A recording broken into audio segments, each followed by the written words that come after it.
It must be tall. Every inch of it tall. The force and power of altitude must be in it. The glory and pride of exaltation must be in it.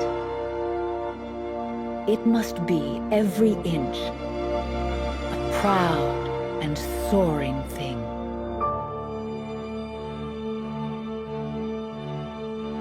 It was 1895 when the architect Louis Sullivan wrote these words to capture the essence of a new phenomenon taking shape in Chicago that would come to define the American city in the coming 20th century: the skyscraper.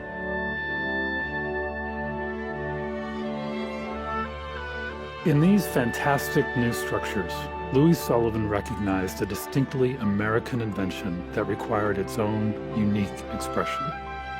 He saw the skyscraper, along with the Greek temple, the Gothic cathedral, and the medieval fortress, as an emblematic type of building made necessary by progress.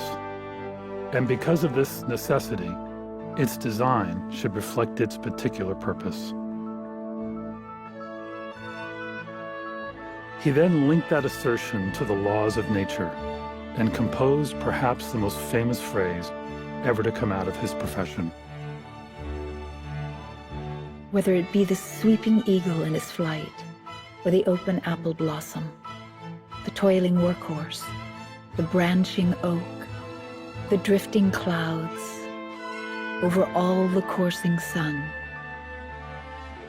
form ever follows function, and this is the law. It is the pervading law of all things organic and inorganic, of all things physical and metaphysical, of the heart, of the soul.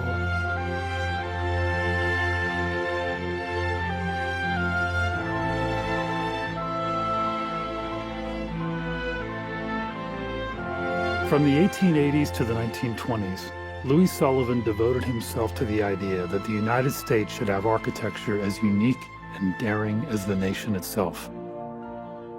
Even as he welcomed the new America emerging from the Industrial Revolution, he insisted that his nation's true strength could be found only in the ennobling beauty of its landscape. His uncompromising belief in the essential connection between architecture and freedom set him on a one-man crusade, and for a brief moment in his 30s, it seemed as if he might succeed.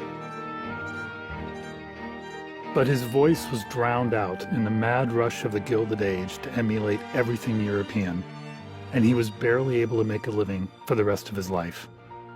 Yet he died leaving the United States some of the most beautiful and original buildings ever created, and his genius inspired another rebel, who became the most famous architect the world has ever known, Frank Lloyd Wright.